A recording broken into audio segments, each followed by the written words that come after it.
Okay, students, so let's start with the statutory update for November 2021 examination of CA Inter. This lecture will pertain to only and only CA intermediate students जो कब exam लिखने वाले हैं। अब नवंबर 2021 वाला जो attempt लिखने वाले हैं, जो अटेम्प्ट अब होने कब वाला एग्जैक्टली दिसंबर में स्टार्ट होने वाले हैं जो एग्जाम्स, उनके लिए this statutory update of indirect taxes is going to be helpful. So let's start.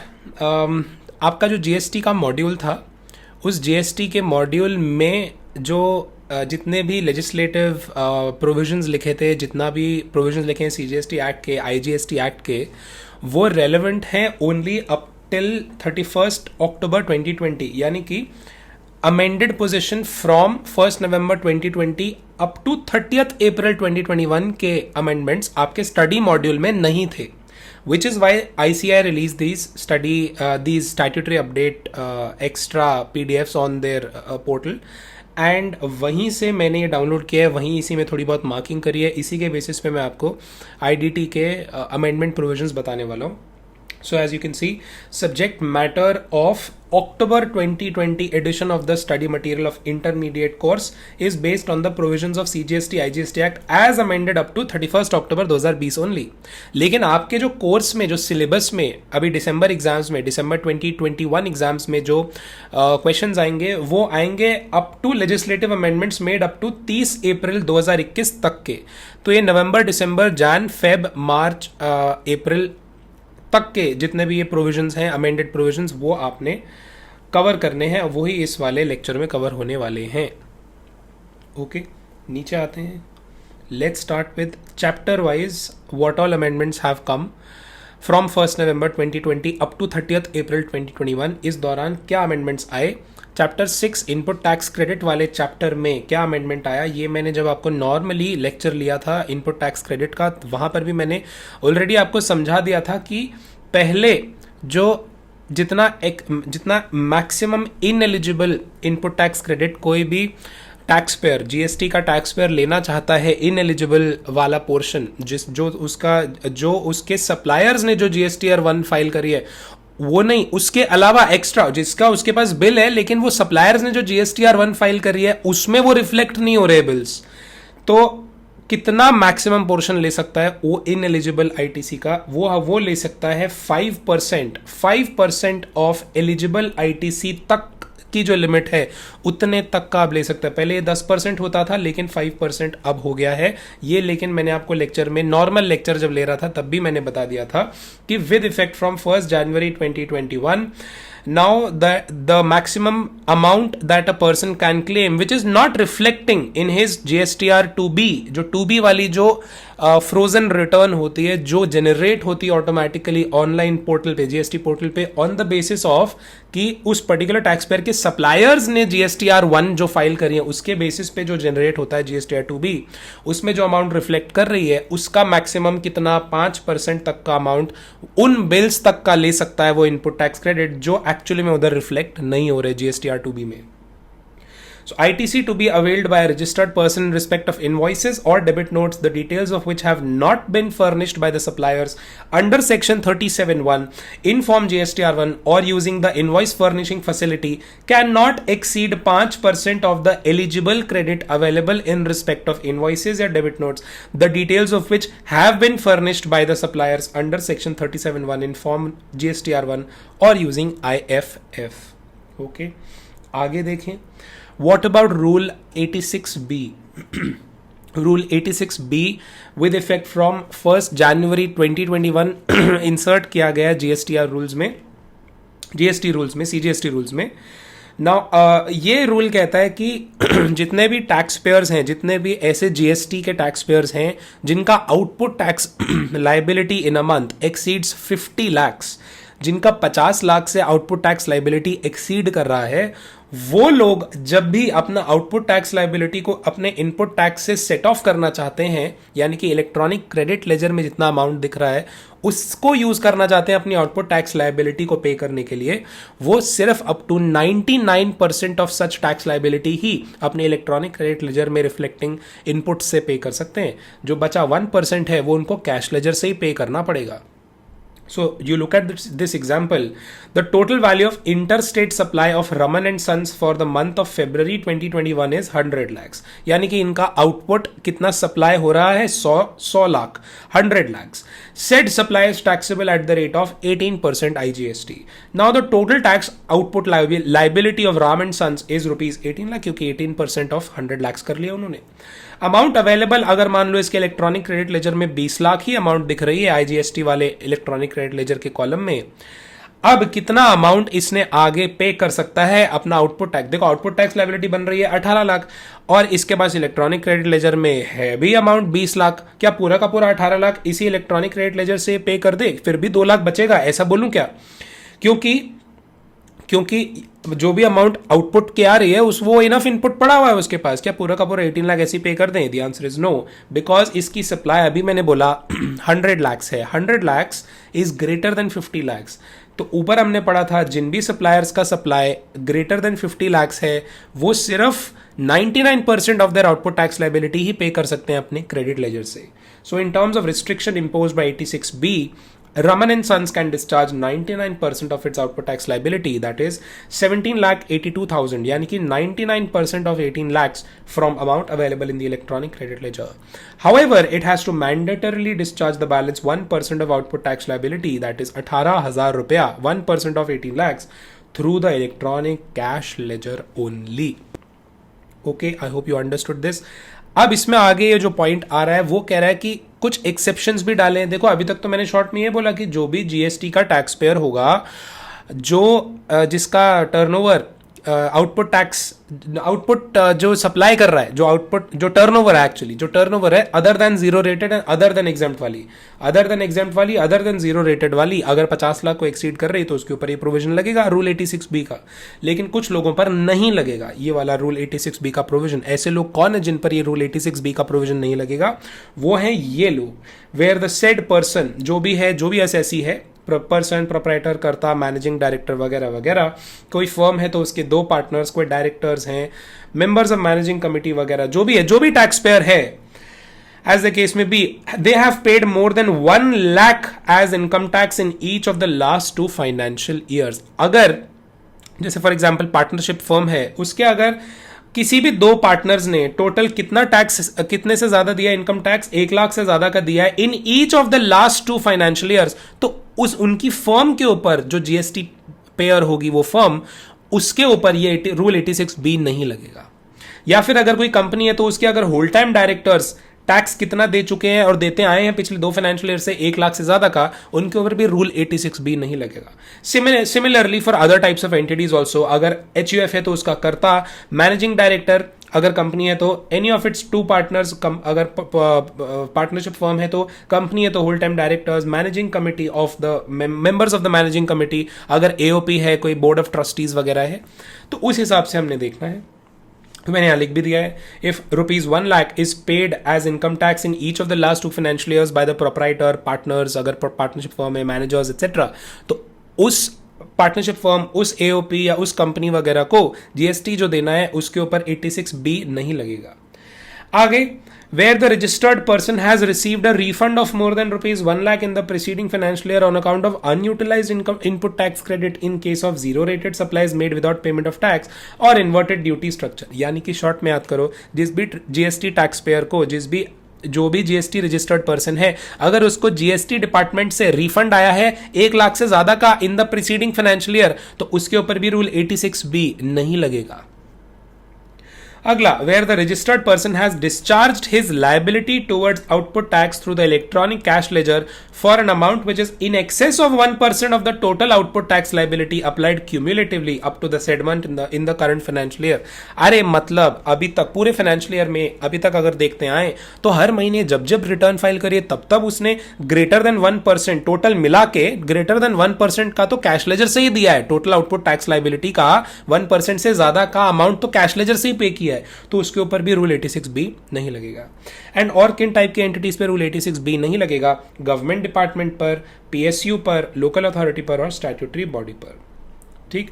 However, the commissioner or an officer authorized by him in this behalf may remove the said restriction after such verification, such safeguards as it may deem fit. तो इन type के लोगों पर rule 86B नहीं लगेगा। इसको मैंने important लिखा है, ध्यान रखना, एग्जाम में ऐसे क्वेश्चंस आ सकते हैं जो लेटेस्ट अमेंडमेंट से रिलेटेड हो। So rule 86B with effect from 1 जनवरी 2021 आया और इसका ध्यान रखना। आ गया। सो इनपुट टैक्स क्रेडिट से रिलेटेड सिर्फ वही अमेंडमेंट्स थे। अब चैप्टर नंबर 7 रजिस्ट्रेशन से रिलेटेड कुछ अमेंडमेंट्स हैं। Let's have a look.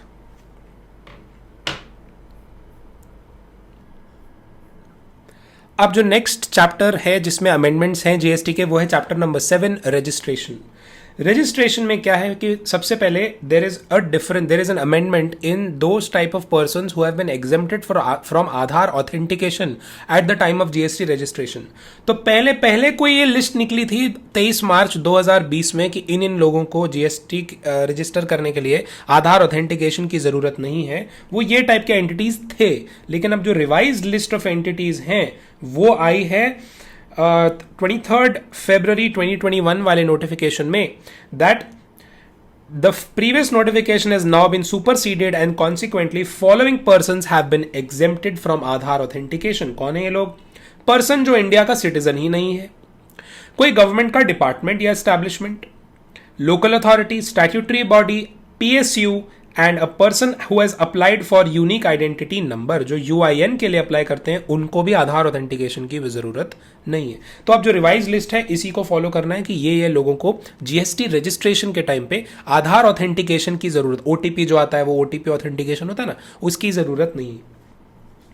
Further, Rule 9 of CGST rules has been revised, which revises the time limits with respect to which the registration can be granted. ये with effect from 22 दिसंबर 2020 ये वाली अब आपकी हो गई है टाइमलाइंस। पहले देखो इसमें था अगर कोई डेफिशिएंसी नहीं पाई जाती है आपकी जीएसटी रजिस्ट्रेशन की एप्लीकेशन में, तो पहले होता था कि विद इन 3 वर्किंग डेज आपको रजिस्ट्रेशन आ जाएगा ऑफिसर से, ऑनलाइन जीएसटी पोर्टल में रजिस्ट्रेशन दिखने लग जाएगा 3 वर्किंग डेज। लेकिन अब कितना समय कर दिया है? 7 working days from the date of submission of application for registration, अगर कोई डेफिशिएंसी नहीं है तो।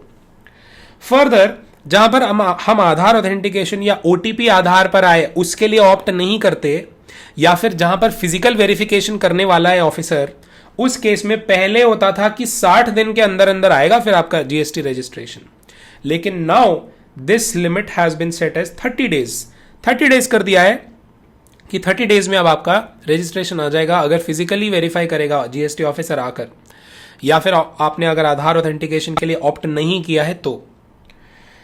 आगे ये भी लिखा है फर्दर द टाइम लिमिट, ये वाला हो गया यहां से। Provisos to rule 9(1) have thus been substituted to provide that where a person fails to undergo authentication of Aadhaar number as specified in Rule 8(4)(a) or does not opt for authentication of Aadhaar, or the proper officer with the approval of an officer authorized by the commissioner not below the rank of assistant commissioner deems fit to carry out physical verification of place of business, registration shall be granted within 30 days of submission of the application after physical verification of the place of business in the presence of the said person in the manner provided under Rule 25 and verification of such documents as the proper officer may deem fit. Further, अगर आपकी GST registration application में deficiency पाई जाती है तो उस deficiency के लिए notice जो आएगा कि the time limit for issuance of notice in prescribed form in case the application is found to be deficient, पहले होता था 3 वर्किंग डेज, लेकिन अब आएगा क्या कि either in terms of any information document required to be furnished where proper officer requires any clarification has been increased to 7 working days from 3 working days from the date of submission of application। यानी कि GST department आपको बताएगा कि आपके application में गलतियां हैं या नहीं है। अगर गलतियां हैं तो बताएगा कितने दिन में, पहले बताता था 3 working days from the date of submission of application से, लेकिन अब बताएगा within 7 working days from the date of submission of application. Further, time limit for issuance of said notice to a person who fails to undergo Aadhaar authentication, does not opt for Aadhaar authentication, has been increased to 30 days from 21 days. पहले होता था 21 दिन, अब हो गया है 30 days from the application submission date. किस केस में? डेफिशिएंसी बताने के लिए टाइम लिमिट बढ़ा दी है। किस केस में? जब आधार ऑथेंटिकेशन के लिए ऑप्ट नहीं किया, या फिर जब फिजिकली आपने ऑफिस वेरीफाई होने वाला है आपका। यही बातें यहां लिखी हैं, पहले 21 दिन होता था, अब इसको क्या कर दिया है 30 डेज। ये एक बारी देख लेना आप। आगे देखो, deemed approval of the application, time limits for deemed approval of application, यानी कि आप अप्लाई करके बैठे हो लेकिन जीएसटी डिपार्टमेंट सो रहा है, बता ही नहीं रहा है आपका जीएसटी रजिस्ट्रेशन अप्रूवल आया है या नहीं आया है। उस केस में ये अब रिवाइज टाइम लिमिट्स हैं। जहां पर देखो इन केस वेयर लिखा है एंड सेकंड कॉलम में है application for grant of registration shall be deemed to have been approved with the proper officer fails to take any action within a period of how many days. पहले आ रहा है A वाले case में registration is to be granted after physical. अगर देखो physical verification वाला case है या फिर जहां पर जैसे आपने आधार ऑथेंटिकेशन के लिए ऑप्ट नहीं किया या प्रॉपर ऑफिसर को खुद से लग रहा है कि उसको आना चाहिए चेकिंग करने, तो उस केस में अगर कुछ भी नहीं करता है जीएसटी डिपार्टमेंट शांत बैठा है, कुछ भी नहीं बता रहा है, तो उस केस में within 30 days from date of submission of application you will be granted a deemed approval of GST registration. The person other than person covered above के केस में 7 working days from the date of submission of the application में हो जाएगा। And proper officer issues notice seeking clarification के case में 7 working days from the date of receipt of clarification information और documents furnished by the applicant. उस case में 7 working days में अगर कुछ जीएसटी डिपार्टमेंट नहीं बताता तो डीम्ड अप्रूवल हो जाएगा। अब आगे आओ, next provision is about violation of conditions of taking ITC, mismatch of GSTR1, GSTR3B, violation of Rule 86B to make GST registration of a person liable to cancellation। यानी कि किसी भी GST रजिस्टर्ड पर्सन का GST registration cancel हो सकता है अगर 3 और ग्राउंड्स ऐड कर दिए कि ये 3 ग्राउंड्स अगर हो गए तो GST registration liable to cancellation हो जाएगा। क्या है ये 3 grounds?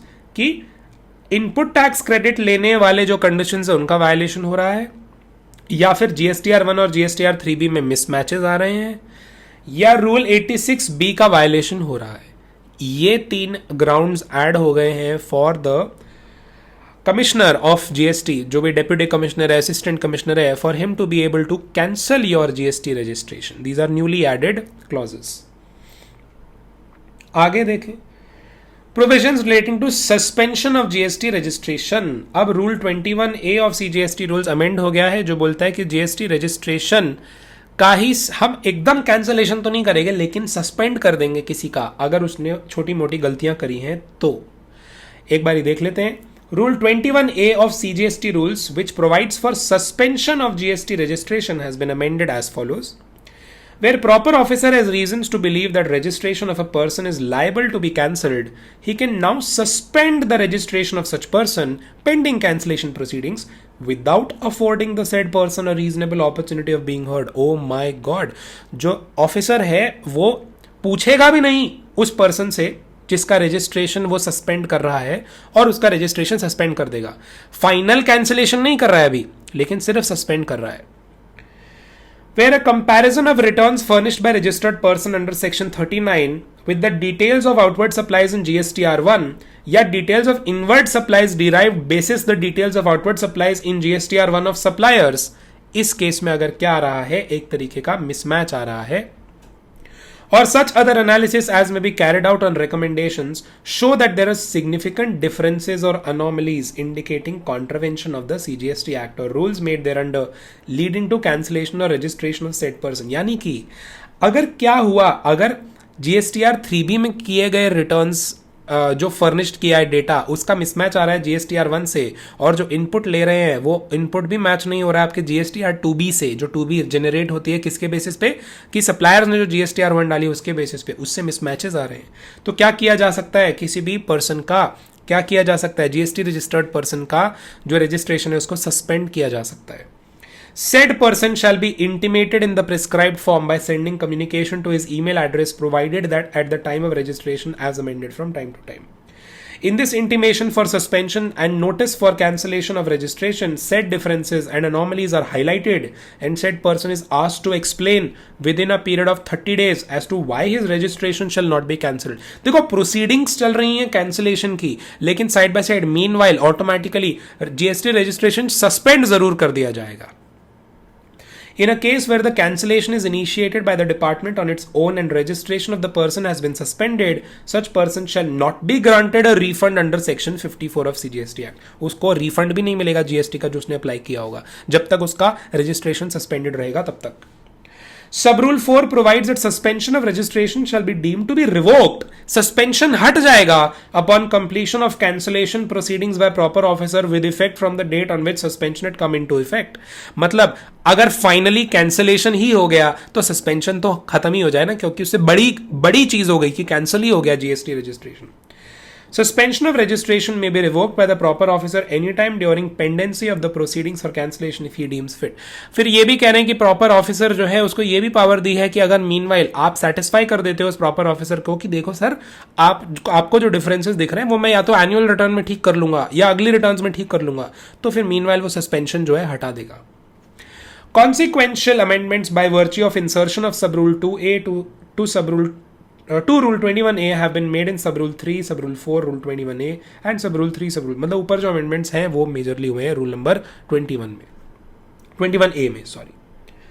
So I hope you understood कि एक नया प्रोविजन डल गया है क्या, कि जो पावर देता है प्रॉपर ऑफिसर को कि जब तक कैंसिलेशन की प्रोसीडिंग्स चल रही है ना जीएसटी रजिस्ट्रेशन के, तब तक मीनवाइल वो क्या कर दे, जीएसटी रजिस्ट्रेशन को सस्पेंड कर दे.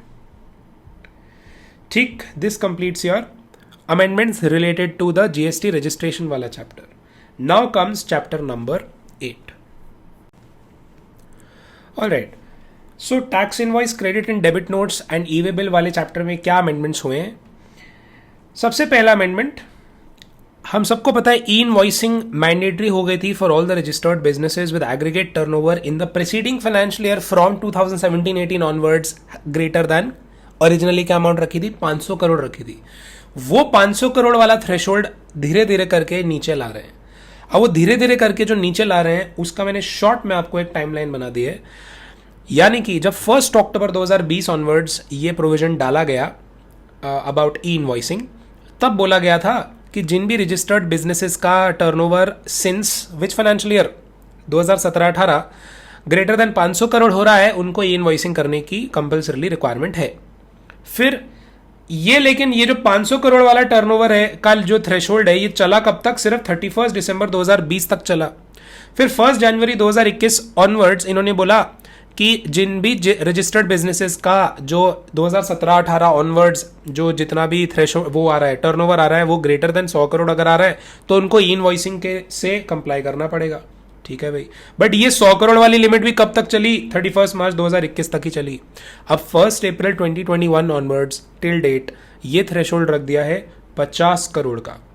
यानी कि प्रीसीडिंग फाइनेंशियल ईयर्स का अगर turnover since 2017-18 greater than 50 crore किसी बिजनेस एंटिटी का है, जीएसटी रजिस्टर्ड बिजनेस का है, तो उसको ई इनवॉइसिंग से कंपल्सरीली कंप्लाई करना पड़ेगा. आगे देखते हैं. Validity period of e-way bill or consolidated e-way bill has been also reduced with effect from 1 जनवरी 2021. हमको ये याद आ रहा होगा जो ओवर डिमेंशनल कार्गो के अलावा वाले जो केसेस होते थे उसमें अमेंडमेंट से पहले जो distance with in the country e-way bill या कंसोलिडेटेड ई-वे बिल कवर करता था वो होता था 100 किलोमीटर तक, लेकिन अब वो बढ़ा दिया है. कितना तक कवर करेगा, 200 किलोमीटर तक का ई-वे बिल का कवरेज हो जाएगा.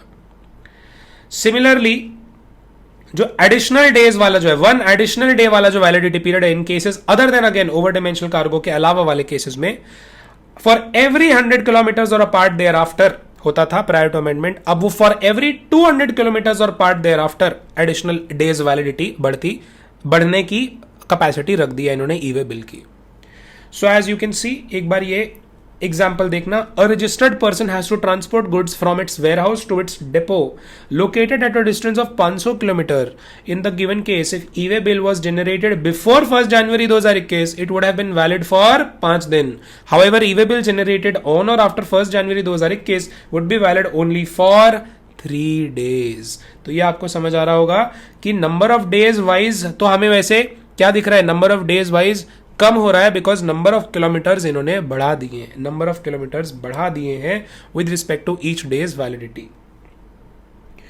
आगे आते हैं. Blocking of e-way bill generation facility extended to a person whose registration has been suspended. तो जो रजिस्ट्रेशन सस्पेंडेड वाला जो प्रोविजन अलग से डाले हैं ऊपर, जो रजिस्ट्रेशन वाले चैप्टर में मैंने अभी डिस्कस किया, सिमिलर उसका इंपैक्ट और कहां पड़ेगा, ई-वे बिल जनरेशन पर भी पड़ जाएगा. मतलब ऐसे जीएसटी रजिस्टर्ड पर्सन जिनके खिलाफ उनके जीएसटी रजिस्ट्रेशन की कैंसलेशन की प्रोसीडिंग्स चल रही हैं, एंड जब तक वो कैंसलेशन की प्रोसीडिंग्स चल रही हैं तब तक उनका जीएसटी रजिस्टर जो जीएसटी नंबर है वो क्या कर दिया जा सकता है, सस्पेंड। अब अगर वो जीएसटी नंबर सस्पेंड ही कर दिया, वो लोग ई वे बिल कैसे जनरेट करेंगे? सो ये लिख रहे हैं, blocking of e-way bill generation facility means disabling a tax payer from generating the e-way bill. A user will not be able to generate e-way bill for a GSTIN if the said GSTIN is not eligible for e-way bill generation as per Rule 138E. GSTINs of such block taxpayers cannot be used to generate e-way bills either as consignor or consignee. तो 138E क्या बोल रहा है? Clause B of 138E rule blocks e-way bill generation facility if a person paying tax under regular scheme if he has not furnished the returns for a consecutive period of 2 months. Oh my God! 2 महीने तक जो भी GST registered person अपनी returns नहीं file करेगा उसको क्या कर दिया जाएगा, उसका e-way bill generation facility block कर दी जाएगी.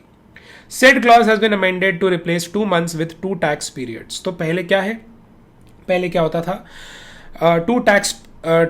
2 months लिखा होता था, इसको अब क्या कर दिया उन्होंने, 2 tax periods. क्यों? क्योंकि QRMP स्कीम में कुछ ऐसे जीएसटी रजिस्टर्ड पर्सन हो सकते हैं जिन्होंने क्वार्टरली स्कीम के लिए ऑप्ट किया हो, तो वो मंथली जब बार बार मंथ लिखते थे तो मंथ्स थोड़ा इनअप्रोप्रिएट बैठता था, 2 टैक्स पीरियड्स कर दिया. तो क्वार्टरली वालों के लिए 2 tax periods will be 2 quarter, and normal वाले टैक्स पेयर के लिए the 2 tax periods will be 2 months.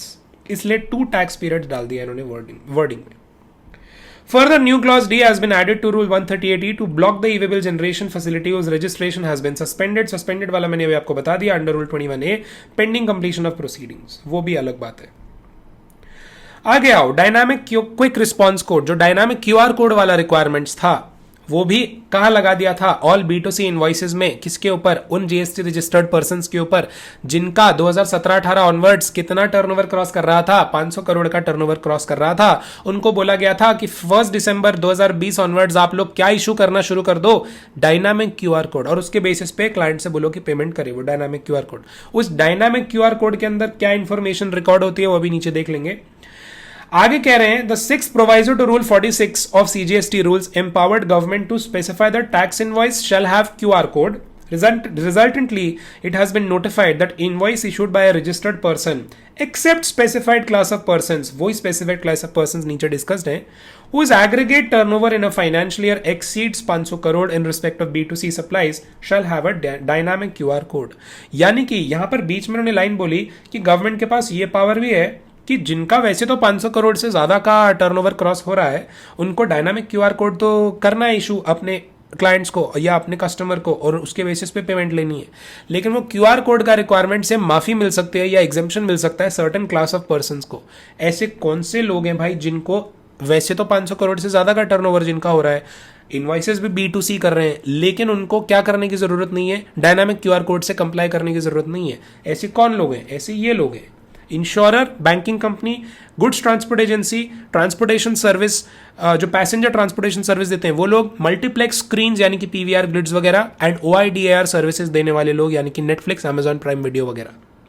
इन लोगों के कस्टमर लोग B2C सप्लाईज जब ये करते हैं किसी कस्टमर को, भले इनका 2017-18 से टर्नओवर 500 करोड़ से ज्यादा आ रहा है, लेकिन फिर भी इनको डायनामिक क्यूआर कोड से कंप्लाई करने की जरूरत नहीं है. फर्दर और किन लोगों को एग्जेम्प्ट किया है डायनामिक क्यूआर कोड वाले प्रोविजन से कंप्लाई करने के लिए? ऐसे लोग जो एक्सपोर्ट करते हैं B2C एक्सपोर्ट्स, लेकिन फिर भी क्या मानी जाती हैं, B2B ही मानी जाती हैं ई इनवॉइस के हिसाब से. तो डायनामिक क्यूआर कोड उस केस में भी नहीं अप्लाई होगा, क्योंकि डायनामिक क्यूआर कोड एक्चुअली में किस पे लगता है, B2C सप्लाई पे. लेकिन वैसे एक्सपोर्ट्स जो लोग करते हैं उनकी B2C सप्लाई भी B2B ही मान ली जाती है, तो इसलिए डायनामिक क्यूआर कोड से एग्जेम्प्ट है. आगे, parameters details are required to be captured in the dynamic QR code. क्या इंफॉर्मेशन रिकॉर्ड होती है डायनामिक क्यूआर कोड के अंदर? ये इंफॉर्मेशन रिकॉर्ड होती है सप्लायर का GSTIN नंबर, सप्लायर का UPI ID, पेई का bank account number and IFSC, invoice number and invoice date, total invoice value and the GST amount showing breakup, CGST, SGST, IGST, cess वगैरह. Further, dynamic QR code should be such that it can be scanned to make a digital payment. तो किसी भी दुकान पे जैसे आप जाते हो, वो जो QR कोड होता है ना, उसी के जैसा होता है dynamic QR code, but 500 crore से ज्यादा वाले लोगों के लिए जो डायनामिक QR कोड इशू होगा, वो जो करके देंगे अपने कस्टमर को B2C सप्लाई में, उसमें ये सब इंफॉर्मेशन एक्स्ट्रा रिकॉर्ड होती है. Okay. Compliance with dynamic QR code requirements in certain cases. कह रहे if the supplier has issued invoice having dynamic QR code for the payment and the said invoice shall be deemed to have complied with dynamic QR code requirements. मतलब नीचे कुछ cases दिए हैं जहां पर actual में डायनामिक QR कोड के requirements पूरे मान लिए जाएंगे अगर कोई और कंप्लायंस हो जाती है तो किस केस में? Case number 1, if the supplier provides or displays dynamic QR code but the customer opts to make the payment without using the dynamic QR code and the supplier provides cross reference of such payment made without the use of dynamic QR code on the invoice. यानी कि in cases where supplier has digitally displayed dynamic QR code and the customer pays for the invoice using any mode like UPI, credit, debit card, online. मतलब supplier ने तो dynamic QR code दिखा दिया customer को, लेकिन customer अपने हिसाब से पे करना अगर चाह रहा है एंड सप्लायर उस पेमेंट का क्रॉस रेफरेंस दे देता है इनवॉइस में, तो मान लिया जाएगा कि डायनामिक क्यूआर कोड का रिक्वायरमेंट पूरा हो गया. या फिर कस्टमर देना चाहता है कैश, डायनामिक क्यूआर कोड खुद से यूज नहीं करना चाह रहा, कस्टमर कह रहा है मुझे डायनामिक क्यूआर कोड यूज करके नहीं पे करना, मैं तो कैश में दूंगा. Then the supplier needs to provide a cross reference of the amount paid in cash on the invoice, तो मान लिया जाएगा कि डायनामिक क्यूआर कोड की रिक्वायरमेंट पूरी हो गई. Okay. Next case number 2, if the supplier makes available to the customers an electronic mode of payment where though dynamic QR code is not displayed but the details of merchant as well as the transactions are displayed captured otherwise, तो इस case में भी मान लिया जाएगा कि dynamic QR code का requirement पूरा हो गया है. Case number 3, in case of prepaid invoices where the payment has been made before issuance of the invoice and इसमें भी क्या करना पड़ेगा, एक तरीके का क्रॉस रेफरेंस देना पड़ेगा.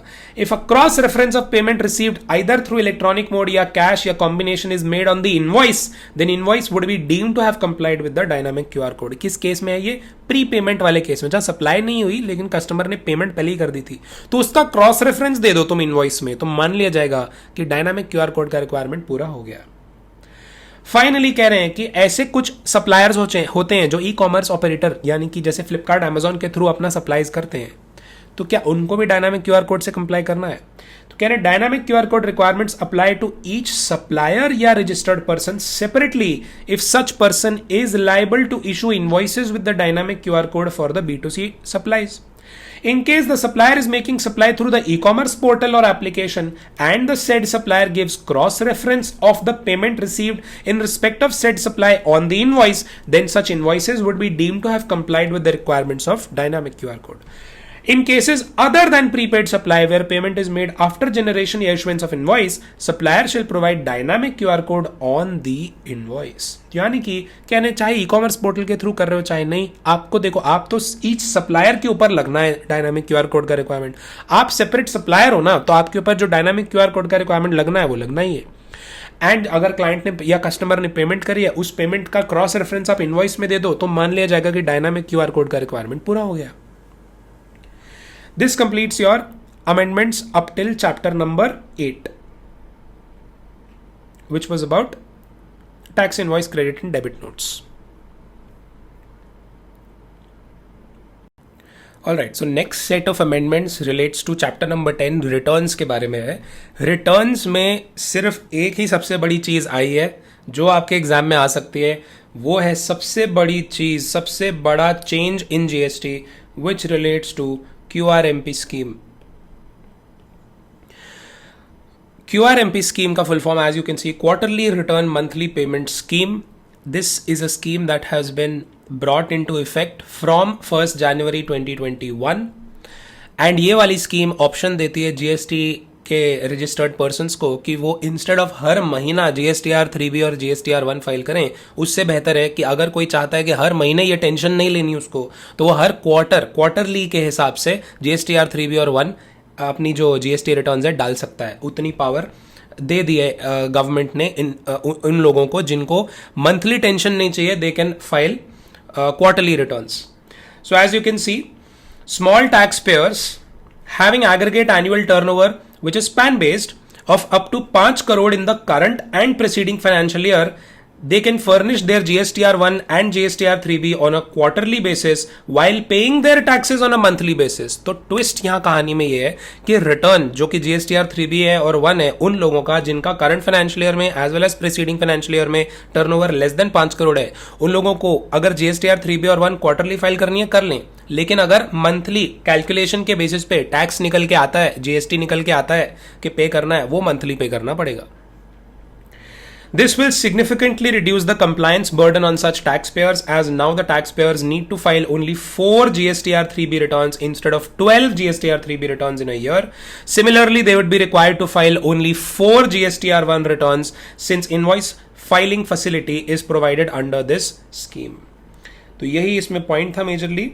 आगे आते हैं. क्यूआरएमपी स्कीम कह रहे हैं जीएसटीआईएन वाइज है, यानी कि सेम पैन पे अगर मोर देन 1 जीएसटी रजिस्ट्रेशंस ले रखे हैं तो क्यूआरएमपी स्कीम ये कहती है कि मान लो एक प्रोपराइटर है जिसका मान लो शू मैन्युफैक्चरिंग का बिजनेस है, उसके 4 आउटलेट्स हैं.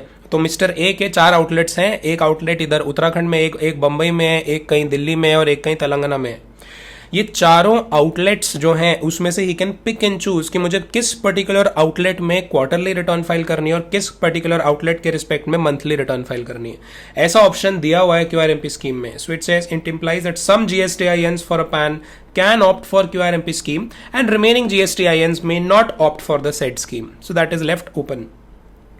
एलिजिबिलिटी देख सकते हैं हम क्यूआरएमपी स्कीम के लिए. Registered persons having an aggregate turnover up to 5 crore in a preceding financial year and who have opted to furnish quarterly return under QRMP scheme as the class of persons who shall furnish a return for every quarter from Jan to 2021 onwards and pay the tax due every month, वो लोग कर सकते हैं. तो mainly you just have to remember less than 5 crore का turnover जिन भी लोगों का है in the preceding financial year, automatically इससे ये भी assumption हो जाता है कि करंट फाइनेंशियल ईयर में भी तो लेस देन 5 करोड़ ही रहना पड़ेगा, वरना इनको कंपल्सरीली मंथली में आना पड़ेगा.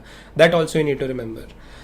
आगे देखें कुछ कंडीशंस एंड रिस्ट्रिक्शंस कह रहे हैं कि क्या कंडीशंस एंड रिस्ट्रिक्शंस लगते हैं ऐसे लोगों पे जो क्यूआरएमपी स्कीम फॉलो करेंगे. The registered persons under QRMP scheme must have furnished the return for a preceding month as due on the date of exercising such option.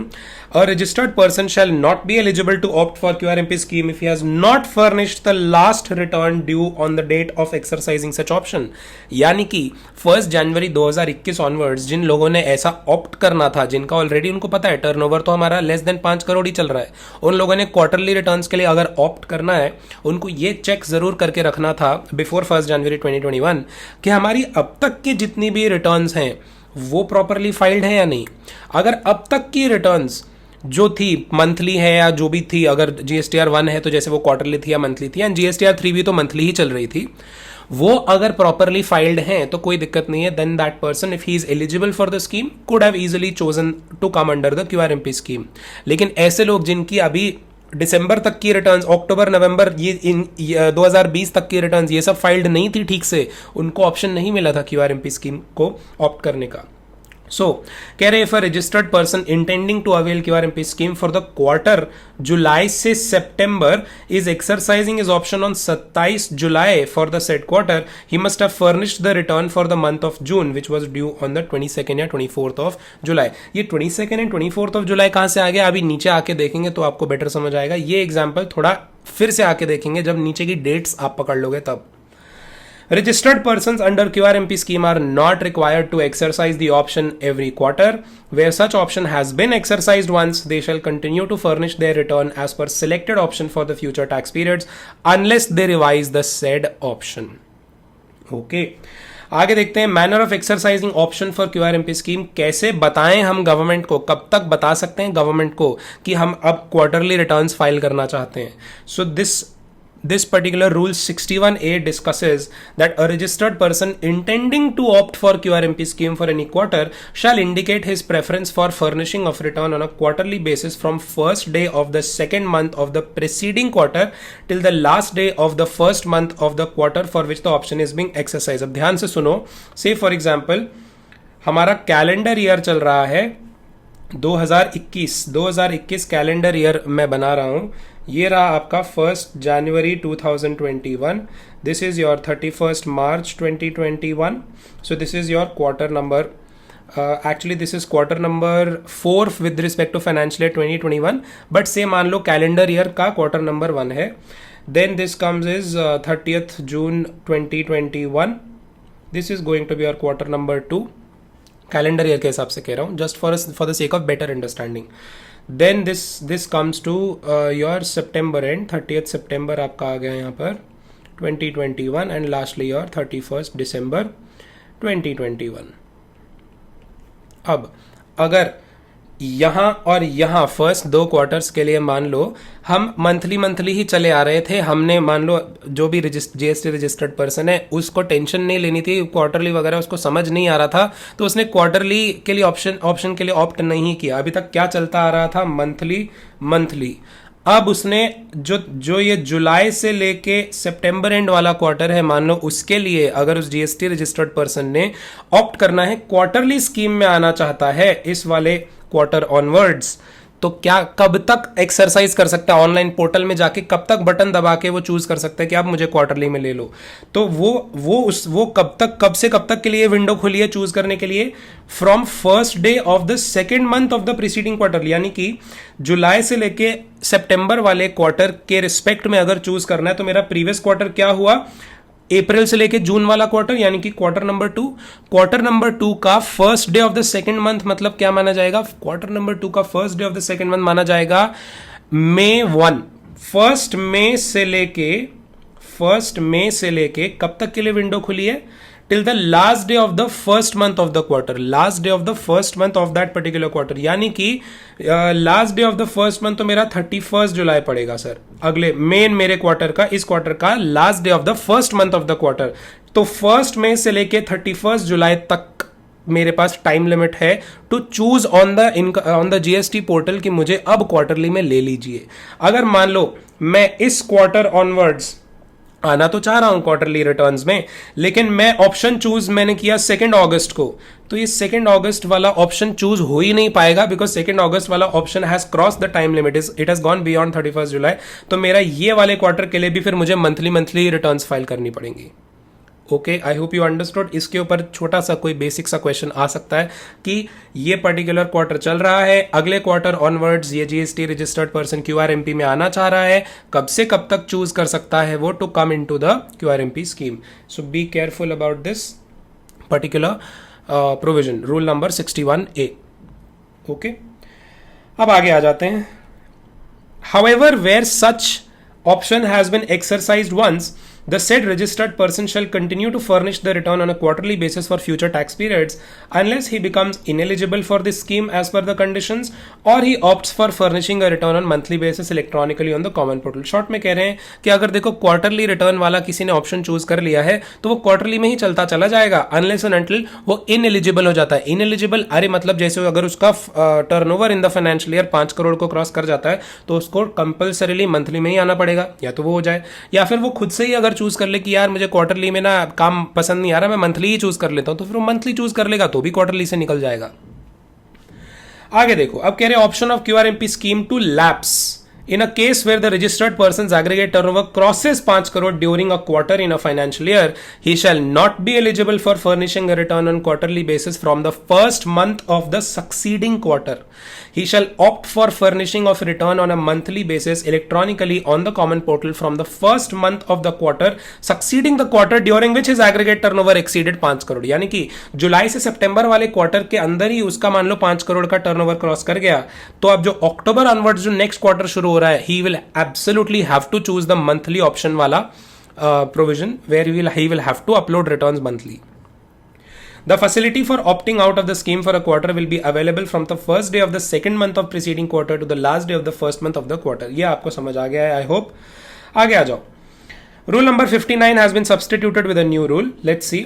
Form and manner of furnishing details of outward supplies in GSTR1. तो कह रहे हैं वो लोग कैसे help करेंगे अपने customer को, अपने क्लाइंट्स को to get the invoices in their to be, जो लोग क्वार्टरली रिटर्न फाइल कर रहे हैं. फॉर एग्जांपल ऐसे सोचो ना, आपका अगर मान लो क्वार्टर चल रहा है, से फॉर एग्जांपल अप्रैल से जून वाला क्वार्टर चल रहा है, जो भी इंसान ने अप्रैल से ये वाला क्वार्टर चल रहा है अगर 2021, एंड सप्लायर है, say for example A is the supplier and A is supplying certain goods to say for example mister B, दोनों के दोनों क्या हैं, जीएसटी रजिस्टर्ड पर्संस हैं, दोनों के दोनों जीएसटी रजिस्टर्ड पर्संस हैं। मिस्टर बी को क्या हेल्प चाहिए, मिस्टर बी को ए से चाहिए कि सर आप मुझे बताओ तो सही कि आपने जो इनवॉइसेस वगैरह दिए हैं, इशू किए, आपने जो माल मुझे बेचा है वो आप जीएसटीआर 1 में कब फाइल करोगे। मिस्टर ए कह रहे हैं अरे सर मैं तो क्वार्टरली स्कीम में आ गया हूं, मैं अप्रैल से लेके जून तक के सारे महीनों के जितने भी मेरे बिल्स हैं, जितने भी जीएसटीआर 1 फाइल करनी है वो एक ही बार करूंगा। कब तक करूंगा, मैं जुलाई 13 तक फाइल करूंगा, जुलाई 13 तक फाइल करोगे। तो बी ए को कह रहे हैं सर आप जब तक इनवॉइसेस अपने अपलोड नहीं करोगे, मतलब जितना माल आपने मुझे बेचा है उनके इनवॉइसेस अपनी जीएसटीआर 1 में जब तक नहीं डालोगे तब तक मैं उनका इनपुट कैसे लूंगा। तो अब इसके लिए गवर्नमेंट ने निकाला है जुगाड़।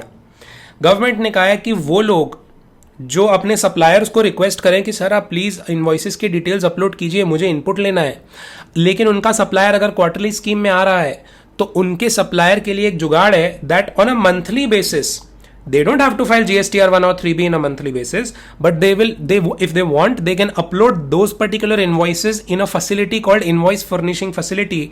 उसमें वो invoices डाल देंगे और उसका input automatically जो recipient है वो ले लेगा। ठीक, so taxpayers opting for QRMP scheme may furnish details of such outward supplies to a registered person as he may consider necessary for the first and second month of the quarter using invoice furnishing facility hereafter referred to as the IFF। सिर्फ first and second month of the quarter क्यों बोला, अरे क्योंकि तीसरे महीने के just बाद तो वैसे भी वो जीएसटीआर 1 फाइल करने ही वाला है, क्वार्टरली रिटर्न तो वो तीसरे महीने के बाद करने ही वाला है। फर्स्ट 2 मंथ्स के लिए दिक्कत आएगी ना, जो उसके रेसिपिएंट्स है, ए के रेसिपिएंट यानी कि बी को दिक्कत कब आएगी, सिर्फ first 2 months of the quarter में आएगी, जब उसको जीएसटीआर 1 की डिटेल्स ऑटोमेटिकली अपनी 2B में अपडेटेड नहीं दिख रहे होंगे। उसके लिए वो ए को रिक्वेस्ट करेगा कि आप IFF में वो इनवॉइसेस फर्निश कर दो, इनवॉइस फर्निशिंग फैसिलिटी में वो इनवॉइसेस का डिटेल्स दिखा दो।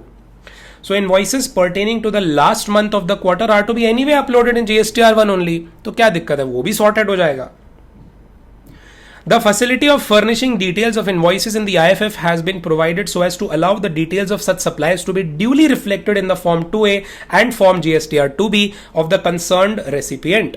In case where the buyer has made purchases from a person opting for QRMP scheme, he could not have availed full ITC, but due to introduction of IFF, such delay will not occur as the details submitted using IFF will be reflected in 2A, 2B, 4A, 6A as the case may be। The IFF is not mandatory but an optional facility made available to the registered persons under the QRMP scheme। At his option, a registered person may choose to furnish the details of outward supplies made during the quarter in Form GSTR 1 only without using the IFF। Registered person ऐसा भी choose कर सकता है, लेकिन जो उसके बेचारे recipients हैं वो सफर करेंगे ना, वो इनपुट नहीं ले पाएंगे। Taxpayers using IFF can upload the invoice details up to a cumulative value of rupees 50 lakhs in each of the first 2 months of the quarter। This is what you need to remember। जो पहले जैसे अप्रैल से जून वाला जो quarter चल रहा है उसमें अप्रैल मंथ और मई मंथ के रिस्पेक्ट में जो इनवॉइसेस वो IFF में फर्निश करेगा ए, उनकी मैक्सिमम वैल्यू कितने तक की रह सकती है, rupees 50 lakhs in each of the first 2 months of the quarter, मतलब पर मंथ के हिसाब से not more than 50 lakhs। The invoices are to be furnished in IFF between the first day of the succeeding month till the 13th day of the succeeding month। After the 13th of the month, this facility for furnishing IFF for previous month would not be available। यानी कि अप्रैल के respect में अगर invoices furnish करने हैं IFF में ए ने, तो वो अप्रैल मंथ के रिस्पेक्ट में कब से कब तक कर सकता है, 1 मई से लेके 13 मई तक। तो मई मंथ के रिस्पेक्ट में कब से कब तक कर सकता है, 1 जून से लेके 13 जून तक। I hope you got what I am trying to explain. वो चेन बन जाती है मंथली। और एनीवे जो अप्रैल से लेके जून क्वार्टर की जो जीएसटीआर 1 है वो जुलाई 13 तक अपलोड होने ही वाली है। आगे देखो, the said facility would be however be available say for the month of July from 1st August to 13th August। Similarly for the month of August, the said facility will be available from 1st September till 13th September। ये आपका invoice furnishing facility का हो जाएगा।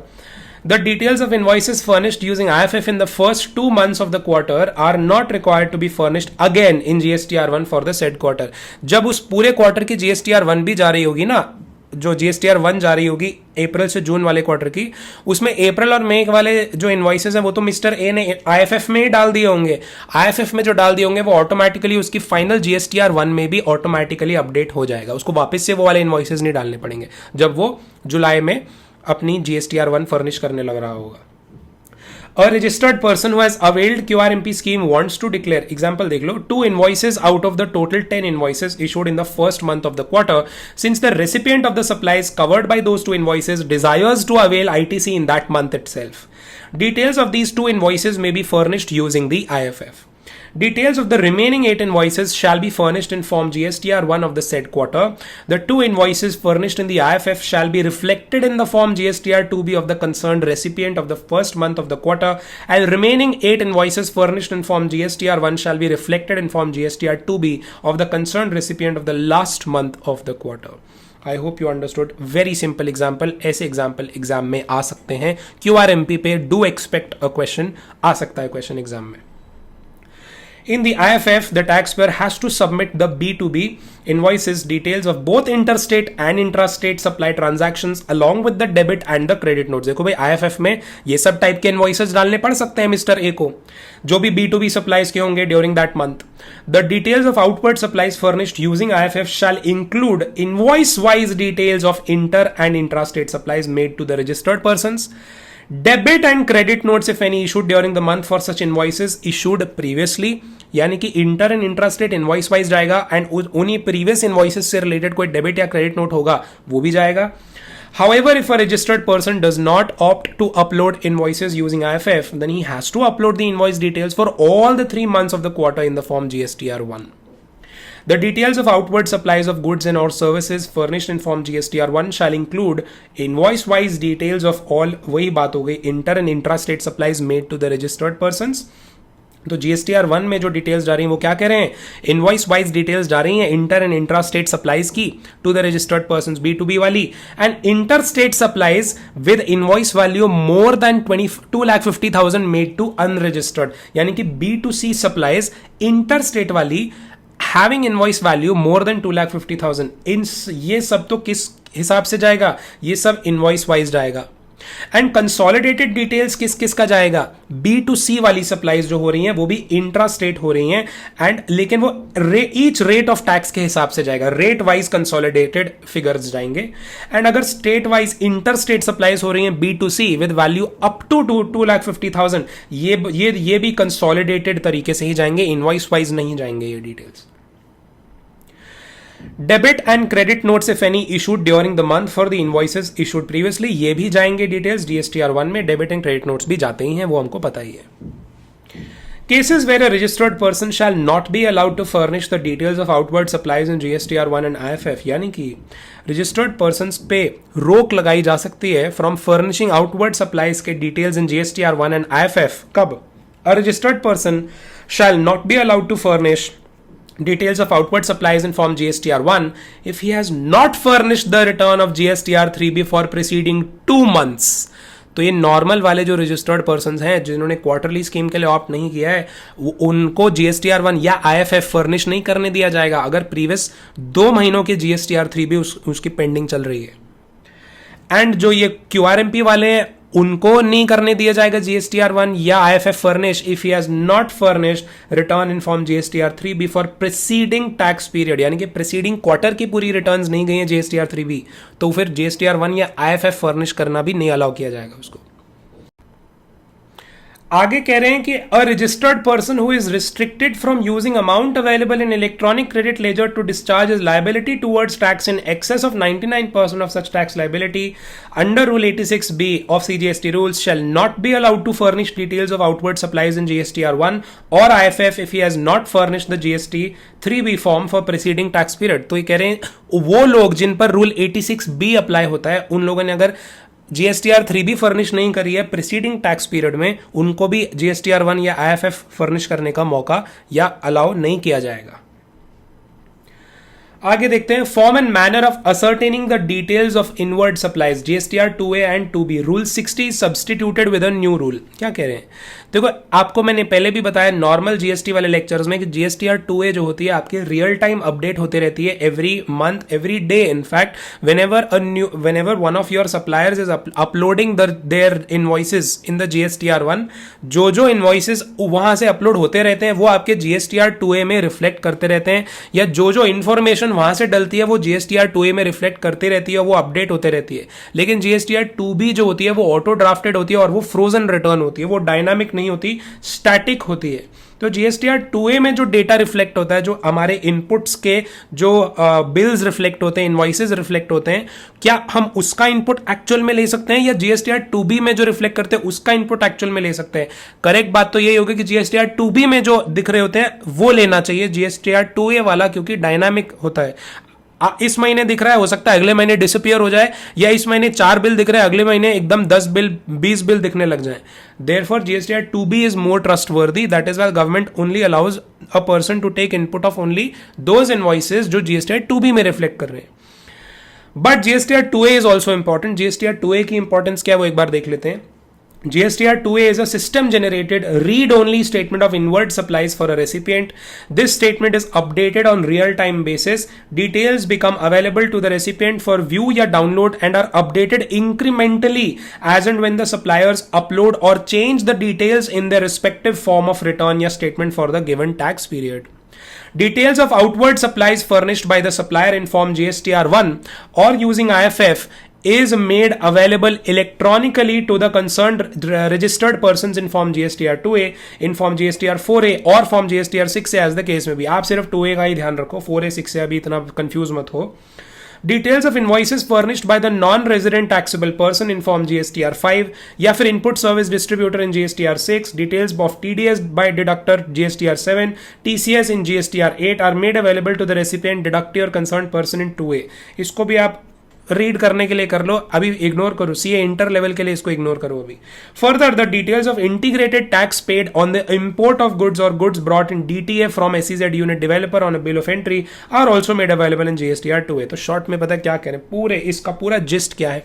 पूरा gist ये है कि GSTR 2A जो है ऑटो जेनरेटेड रिटर्न होती है, ऑनलाइन दिख जाती है, और उसमें जो डेटा आता है, उसमें जो इनवॉइसेस के डिटेल्स आते हैं वो किसके बेसिस पे आते हैं? जीएसटीआर 1 या आईएफएफ में जो डेटा फर्निश किया होता है हमारे सप्लायर्स ने, वही वाली इनवॉइसेस के डिटेल्स हमारे जीएसटीआर 2A में दिख जाते हैं।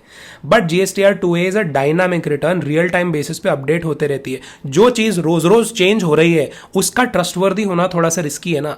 जो चीज फ्रोजन हो जाएगी कि हाँ ये सही, ये पक्के बिल्स हैं, ये पक्के इनवॉइसेस हैं, वो चीज दिखेगी ना जीएसटीआर 2B में। That is why the government says कि जीएसटीआर 2B में जो दिख रहा है वो लो, उसका इनपुट ले लो आप।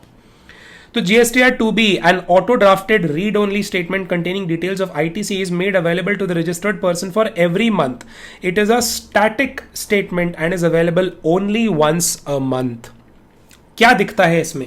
It consists of details of outward supplies furnished by the suppliers in form GSTR 1 other than the supplier who has opted for QRMP scheme between the day immediately after the due date of furnishing of form GSTR 1 यानी कि पिछले महीने की 11 तारीख के बाद से लेके for the previous month to the due date of furnishing of GSTR 1 for the month यानी कि पिछले महीने के 11 तारीख के बाद से लेके इस महीने के 11 तारीख तक। The details of outward supplies furnished by his supplier who has opted for QRMP scheme in form GSTR 1 or using IFF as the case may be। अगर QRMP वाला कोई सप्लायर है तो उसके वो जो GSTR 1 में डिटेल डालेगा, वो जो IFF में डिटेल डालेगा वो भी हमें दिखती है। IFF में जो डालेगा फर्स्ट 2 मंथ्स के लिए एंड पूरे क्वार्टर के लिए जो GSTR 1 में डिटेल डालेगा वो भी तो हमें दिखेगी हमारे GSTR 2B में। सो जो फर्स्ट 2 मंथ्स हैं उनके लिए क्या बोल रहे हैं? For the first month of the quarter between the day immediately after the due date of furnishing of form GSTR 1 for the preceding quarter to the due date of furnishing details using the IFF for the first month of the quarter यानी कि पिछले महीने के 11 तारीख से के बाद से लेके इस महीने के 13 तारीख तक। And for the second month of the quarter between the day immediately after the due date of furnishing details using IFF for the first month of the quarter to the due date of the furnishing details using IFF for the second month of the quarter, same पिछले महीने की 13 तारीख के आगे से लेके इस महीने की 13 तारीख तक। for the third month of the quarter between the day immediately after the due date of furnishing details using IFF, यानी कि पिछले महीने की 13 तारीख के बाद से लेके for the second month to the due date of furnishing of GSTR1, यानी कि इस महीने के 13 तारीख तक। यही डिटेल्स कह रहे हैं ऑटोमेटिकली फ्रीज होके उस एक एक महीने में फ्रीज हो जाती हैं 13 तारीख तक, 13 तारीख 13 तारीख 13 तारीख तक, तीनों महीने की। The details of the integrated tax period paid on the import of goods or goods brought in the DTA from SEZ unit developer from bill of entry in the month, इसका डिटेल्स भी दिख जाते हैं GSTR 2B में। So GSTR 2B consists of all documents filed by the suppliers ISD in their form 1, GSTR 1, 5, 6 between the cutoff dates. It also consists of import data for the period which are received within the 13th of the succeeding month. In case of monthly form GSTR 1, the cutoff date is 12 बजे, रात के 12 बजे hours on the 12th of the relevant month to the 11:59 hours on the 11th of the succeeding month. Whereas for the quarterly form GSTR 1 IFF, form GSTR 5 and 6, the cutoff date is रात के 12 बजे on the 14th day of the relevant month to the 11:59 hours रात के on 13th day of the succeeding month. बात वही बार बार बोल रहे हैं, रिपीट कर रहे हैं डिफरेंट तरीके से, बट आपको अगर समझ आ गई है तो आप इतने सारे पार्ट को सिर्फ 4 लाइन में भी याद कर सकते हो। पूरा 2 पेज ICAI ने स्टैट्यूटरी अपडेट में वेस्ट किए हैं, सिर्फ 4 बातें हैं याद रखने वाली, कुछ नहीं है। और the details filed in the form GSTR 1 and 5 and form GSTR 6 by ISD would reflect in the next open form GSTR 2B of the recipient irrespective of supplier's ISD's date of filing.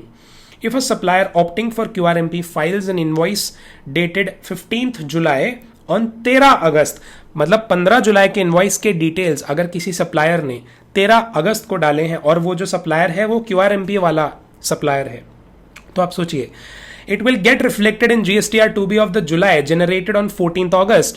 If the document is filed on the 14th August, the document will be reflected in 2B of the August generated on 14th September. तो एक दिन से late हुआ, बस वो एक दिन से लेट हुआ इनवॉइस डालने में अगले महीने में, और वो कब दिखेगा? अब सितंबर मंथ को जो जनरेट होगी GSTR 2B उसमें दिखेगा। तो within the time limit अपने इनवॉइसेस अपलोड करना is very important if the invoice has to reflected in GSTR 2B। Within time upload होना चाहिए वो invoice. The statement in form GSTR 2B for every month shall be made available to the registered person for the first and second month of the quarter a day after the due date of furnishing the details of outward supplies for the said month in the IFF by the registered person opting for QRMP or inform GSTR 1 by a registered person other than opting for QRMP। ये monthly वाला है और वो QRMP वाले के लिए कह रहे हैं, whichever is later. In the third month, a day after the due date of furnishing details of outward suppliers for the said month, inform GSTR 1 by a registered person opting for QRMP। तो ये कह रहे हैं जिस जो last date होती है ना पर्टिकुलर मंथ की IFF वाली या फिर QRMPs के लिए IFF वाली या मंथली वालों के लिए GSTR 1 वाली, या फिर जो अगर QRMP वाले हैं तो पूरे क्वार्टर की जो लास्ट डेट होती है अगले महीने की जो 13 तारीख, उसके जस्ट एक अगले दिन बाद ही GSTR 2B जनरेट होती है। तो अगर 13 तारीख तक भी अगर किसी ने इनवॉइस फर्निश कर दिया पिछले मंथ से रिलेटेड तो भी वो अपडेट हो जाएगा GSTR 2B में, but the moment you file it 1 day later it will get reflected in the next upcoming GSTR 2B। Okay, so for the quarter July to September, form GSTR 2B for a registered person who has received supplies from QRMP suppliers as well as other suppliers will be generated as follows। जुलाई से सितंबर वाले quarter की GSTR 2B generate कब तक होगी? जुलाई के महीने की GSTR 2B generate हो जाएगी 14 अगस्त को, यानी कि क्योंकि 13 तारीख तक अपलोड करने होते हैं IFF +1 कर दिया। अगस्त मंथ का जो GSTR 2B है जनरेट होगा वो 14 सितंबर तक, एंड सितंबर मंथ का कब जनरेट होगा? 14 अक्टूबर तक। सितंबर मंथ क्या यानी कि पूरे क्वार्टर का कब जनरेट होगा? 14 अक्टूबर को। So form and manner of filing GSTR 3B. GSTR 3B Rule 61 is substituted with a new rule. Very simple। अब आपने कुछ बेसिक चीज़ों का ध्यान रखना है। वैसे तो GSTR 3B की एक ही डेट होती थी पहले, which is 20th of the succeeding month, but क्योंकि कोई क्वार्टरली वाला अगर कोई ऑप्ट करेगा उसको थोड़ा ज़्यादा वक्त दे दिया है। GSTR 3B उसने फाइल करनी है उस क्वार्टर के रिस्पेक्ट में अगले महीने की 22 तारीख या 24 तारीख, एज द केस में be, depending on which state that person is registered in. कुछ स्टेट्स में रजिस्ट्रेशन अगर लिया है तो 22nd day of the month succeeding the quarter, and कुछ स्टेट्स में अगर रजिस्ट्रेशन लिया हुआ है तो 24th day of the succeeding month of the quarter. तो ये देख लो आप, क्वार्टरली GSTR3B ऑन और बिफोर 22 तारीख या 24 of the month succeeding the quarter, यानी कि जुलाई से सितंबर क्वार्टर के रिस्पेक्ट में GSTR3B अगर फाइल करनी है तो वो अक्टूबर 22 या अक्टूबर 24 के में फाइल करनी है। In case of other tax payers उनके लिए अभी 20 तारीख ही रखी हुई है। मंथली वालों के लिए GSTR3B की डेट 20th ही रखी हुई है, 20th of the succeeding month. So ये आप टाइप ऑफ स्टेट्स देख लो, किन स्टेट्स के लिए 22 है और किन स्टेट्स के लिए 24th है। इसका आपको रीडिंग करके ध्यान रखना पड़ेगा कि किन स्टेट्स के लिए 22 है और किन स्टेट्स के लिए 24th है। फर्दर दे आर सेइंग, मैंने आपको शुरू में कहा था, QRMP जब शुरू हुआ था मैंने कहा था हो सकता है कि क्वार्टरली तो रिटर्न फाइल कर रहे हैं लेकिन मंथली टैक्स पे करना पड़ सकता है अगर आपकी आउटपुट टैक्स लायबिलिटी बन रही है उस पर्टिकुलर मंथ की। यानी कि जुलाई से लेकर सितंबर वाला क्वार्टर चल रहा है, पूरे क्वार्टरली की GSTR3B तो 22 या 24 ऑफ अक्टूबर तक फाइल करनी है, लेकिन जुलाई और अगस्त मंथ्स में अगर कुछ टैक्स बन रहा है, आपका आउटपुट टैक्स पेएबल बन रहा है तो पे करना पड़ सकता है। एक तो वो कब तक पे करना पड़ता है, by the 25th day of the month succeeding such month, किस चालान के, किस फॉर्म के थ्रू, GST PMT 06 फॉर्म में वो टैक्स देना पड़ सकता है। अब सवाल ये उठता है कि जो फर्स्ट 2 मंथ्स ऑफ क्वार्टर हैं उसमें जो टैक्स पेएबल बनता है वो कैलकुलेट कैसे होता है। वो कैलकुलेशन का तरीका क्या है, अगर आप नीचे आओगे यहां देखो, options for making monthly payment of tax. एक तरीका होता है फिक्स्ड सम मेथड और एक तरीका होता है self assessment method.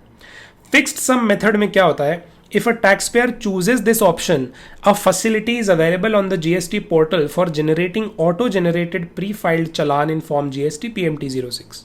Challan amount is calculated by the system which cannot be edited. Amount is equal to 35% of the tax paid in cash, यानी कि कैश लेजर से जो टैक्स पे किया था उसका 35% amount in the return for the preceding quarter where the return was furnished quarterly. अगर previous quarter की भी क्वार्टरली रिटर्न गई है उसमें जो टैक्स पे किया था उस अमाउंट कैश से, उस अमाउंट का 35% तक का अमाउंट आप इस बार भी इस महीने भी जमा कर दो। इसको बोलते हैं फिक्स्ड सम मेथड। या फिर tax liability paid in cash in the return for the last month of the immediately preceding quarter where the return was furnished monthly। जहां रिटर्न्स मंथली गई थी, अगर पिछले महीनों से मंथली ही जाई जा रही हैं तो फिर आपका जो कैश लेजर से जितना आपने पे किया था प्रीवियस मंथ का जो रिटर्न का जो कैश लेजर का अमाउंट बनता था वो अमाउंट आप इस बार भी जमा कर दो इस वाले महीने में। किस में, फॉर्म GST PMT 06 में। ये आपको अंडरस्टैंडिंग के लिए कुछ एग्जांपल्स भी दिए। इन case the last return filed was on quarterly basis, यानी कि मैं कैलकुलेशन अगर कर रहा हूं जुलाई से सितंबर वाले क्वार्टर का, उसमें सोच रहा हूं कि मुझे जुलाई मंथ के रिस्पेक्ट में कितना टैक्स जमा करना है अगस्त 25 तक, तो मैं देखूंगा अप्रैल से जून वाले क्वार्टर में मैंने कैश लेजर से कितना टैक्स पे किया था। वो कैश लेजर से जितना टैक्स पे किया था पिछले क्वार्टर में, अप्रैल से लेके जून वाले क्वार्टर में, उसका टोटल करूंगा और उसका 35% कैलकुलेट करके मैं अगस्त 25 तक जमा कर दूंगा।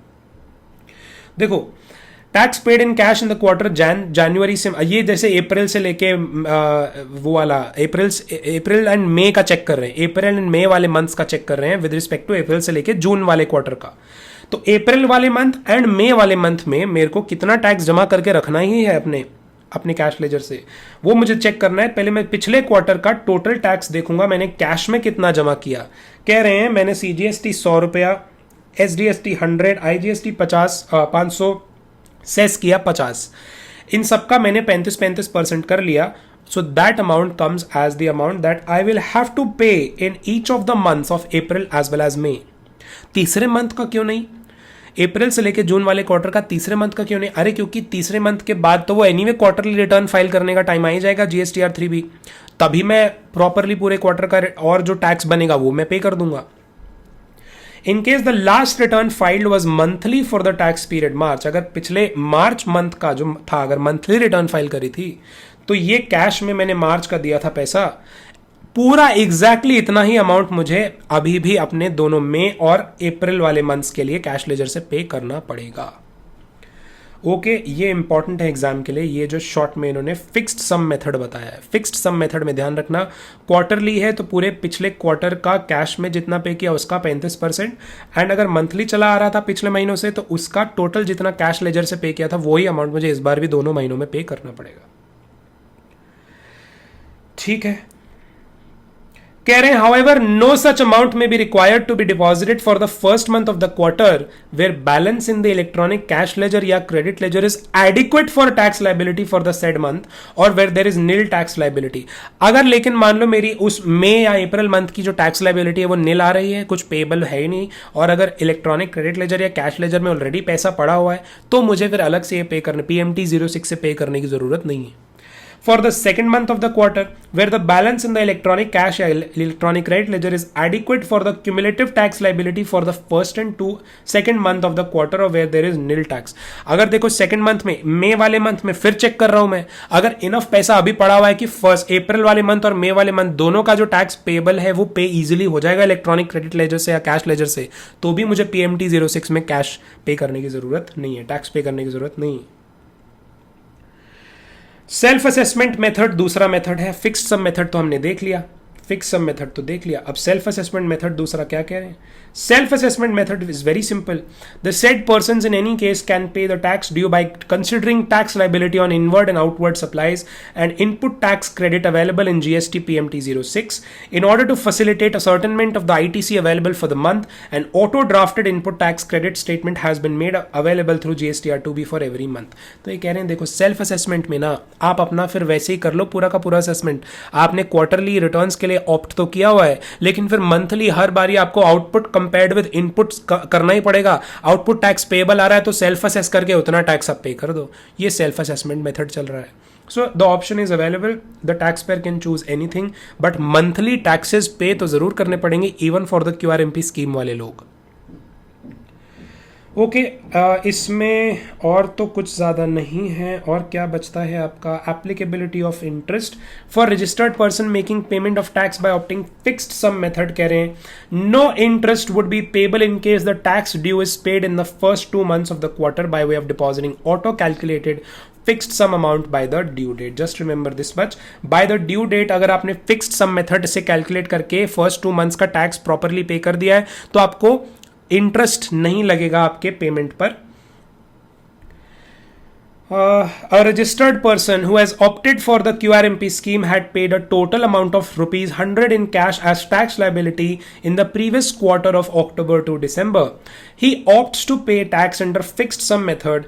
Therefore, he pays 35 each on 25 Feb and 25th March for discharging tax liability for the first 2 months of the quarter. In his return for the quarter, it is found that liability based on the outward and inward supplies for January was actually 40 and for February was actually 42. तो difference कितना बैठा? 5 रुपए का with respect to January and 7 रुपए का with respect to your February discharge in these 2 months.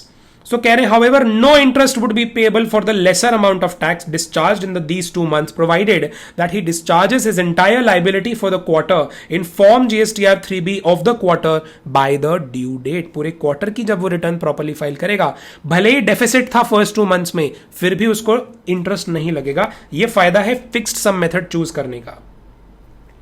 A registered person who has opted for QRMP scheme had paid a total amount of 100 in cash in the tax liability in the previous quarter of October to December. He opts to pay tax under fixed sum method. He therefore pays 35 each on 25 Feb and 25 March for the discharge of the tax liability for the first 2 months of the quarter. In his return for the quarter, it is found that total liability for the quarter net of available credit was actually rupees 125, but he files the return on 30th April. भाई साहब due date तक file नहीं किया। Interest would be payable at the applicable rate on rupees 55, which is 125 minus 70, यानी कि जो deficit था उस पर कितना इंटरेस्ट बैठेगा? इंटरेस्ट तो बैठेगा उस अमाउंट पे, एंड वो कब कैलकुलेट होगा?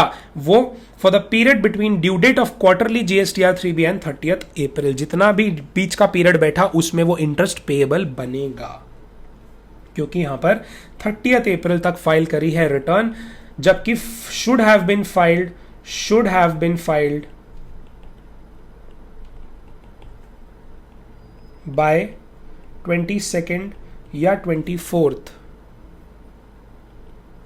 of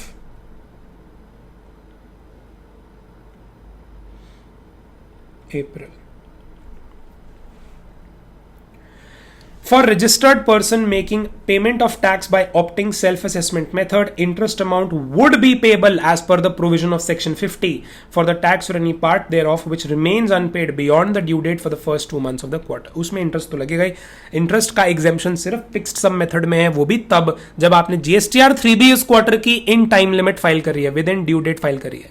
अगर सेल्फ असेसमेंट मेथड से फर्स्ट 2 मंथ्स के फर्स्ट 2 मंथ्स का टैक्स पे किया है तो उसमें तो अगर कुछ डेफिसिट बैठता है फाइनली क्वार्टरली कैलकुलेशंस में तो वो उसके ऊपर इंटरेस्ट तो लगेगा. लेट फी के एप्लीकेबिलिटी के बारे में क्या कह रहे हैं? Late fee is applicable for delay in furnishing of return details of outward supply as per provision of section 47 of CGST act. As per QRMP scheme, requirement to furnish return under proviso to section 39(1) of the CGST Act is quarterly. Accordingly, the late fee would be applicable for delay in furnishing of the said quarterly return details of outward supplies. It's clarified that no late fee is applicable for the delay in payment of tax in the first 2 months of the quarter. Late fee payment of tax in the first 2 months के लिए नहीं है, सिर्फ GSTR 3B late file करने के लिए है. Further extension of due date of furnishing GSTR 1, ये आपको ऑलरेडी पता है.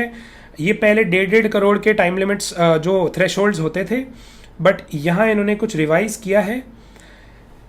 Finally what they have done is that with effect from 1 January 2021 time limit for furnishing details of outward supplies in form GSTR 1 has been extended in the following manner. QRMP वाले जो हैं वो 13th day of the month succeeding the such tax period करेंगे, यानी कि quarter को जो succeeding month होगा उसके 13th डेट तक GSTR 1 डालेंगे. बाकियों के लिए अभी भी 11 ही है ऑफ द सक्सीडिंग मंथ. बाकी 1.5 करोड़ वाला मैं देख रहा हूँ क्या कह रहे हैं. रिवाइज द ड्यू डेट, पुरानी वाली जो 15th अक्टूबर वाली थी, due date having aggregate 1.5 crore, such date was applicable for quarters. Okay पहले इन्होंने 1.5 करोड़ के less than 1.5 crore and more than 1.5 crore वालों के लिए जो है टाइम लिमिट फिक्स करी थी as 13th and 1 and 11th. But अब ये सब ओवरराइड हो गया, ये सब ओवरराइड हो चुका है by which notification? This notification जो बोलती है कि ये अब थ्रू आउट रहेगा आपका टाइम लिमिट इररिस्पेक्टिव कि आपका टर्नओवर कितना है. यस, ठीक है. This completes the IDT statutory update for December 2021 exams. Okay, bye bye.